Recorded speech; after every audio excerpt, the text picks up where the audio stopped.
Some people survive war, chosen ones survive family, fake friends, and spiritual assassination attempts and still manage to smile like nothing happened. Don't let that smile fool you.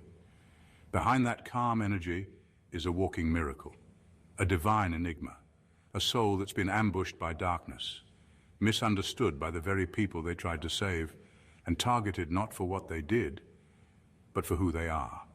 And now, the world is about to be shocked when they find out what you survived. Here's a fact most people can't handle. Trauma doesn't always show up with scars. Sometimes it shows up as wisdom, silence, intuition, and a glow that makes demons uncomfortable.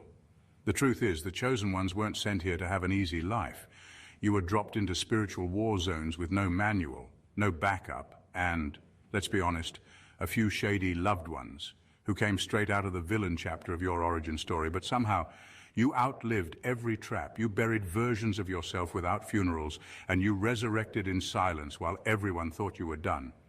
And now, you're not just surviving, you're about to shock people, not with revenge, not with anger, but with how whole you became after everything tried to break you. So buckle up.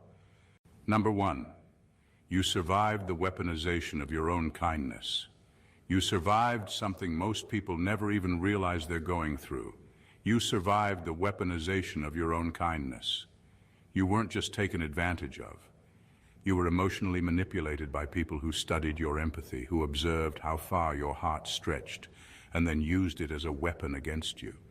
The very love you gave was turned into a trap. They knew you wouldn't fight back the way they would. They knew you'd forgive, explain, give the benefit of the doubt. So they pushed boundaries, crossed lines, and treated you like an emotional punching bag because your kindness made them feel safe to be cruel.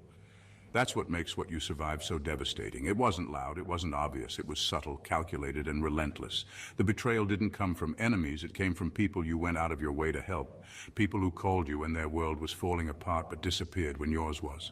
People who cried to you, vented to you, leaned on you, then stabbed you in ways only someone close could. And even after all of that, you still questioned if you were the problem.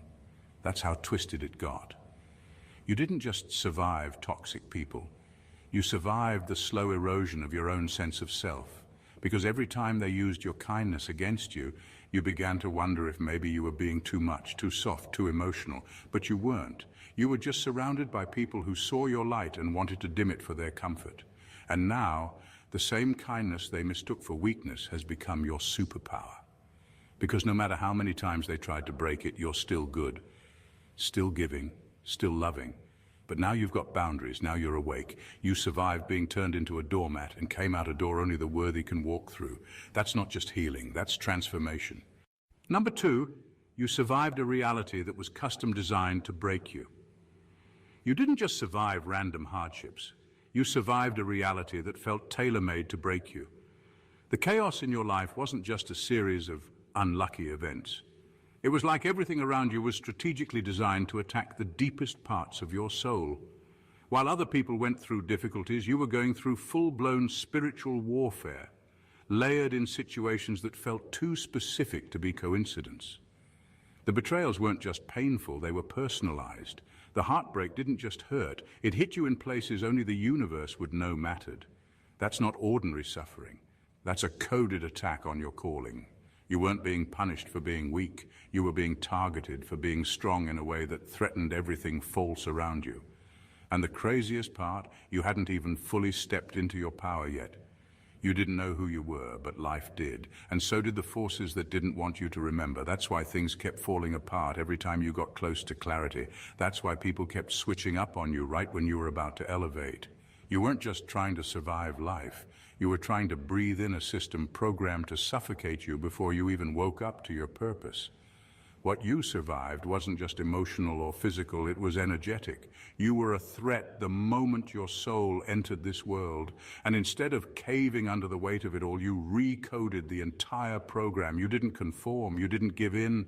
You cracked the pattern wide open and started choosing differently, healing deliberately, and walking a path most people don't have the courage to face. And now you're stepping into the version of you that all that darkness tried to bury. The odds weren't just stacked against you, they were custom built, and you still made it through. That's not luck, that's proof you were never meant to be average. Number 3. You survived being the black sheep while carrying the golden blueprint. You were treated like the outsider, the problem, the black sheep. But the truth is, you were carrying something the people around you couldn't see or understand. You had the golden blueprint, the healing code, the energy meant to shift everything. But instead of being embraced, you were rejected. Not because you were wrong, but because your presence made others confront parts of themselves they were desperate to avoid. They couldn't control you. They couldn't manipulate you like they could everyone else. You asked questions no one wanted to answer. You saw through lies no one else noticed. That's why they pushed you away. You weren't born to fit into dysfunction. You were born to disrupt it.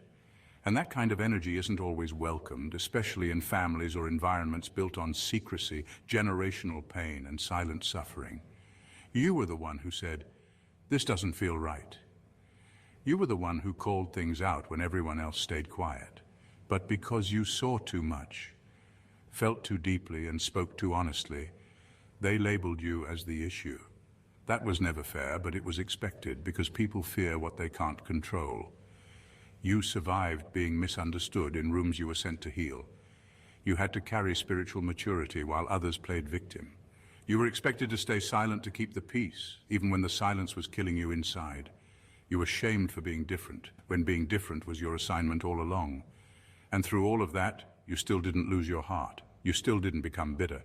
That's what makes what you survived so powerful. They cast you out without realizing they were throwing away their blessing. But now, the roles are reversing. The one they tried to shame is the one they're secretly watching.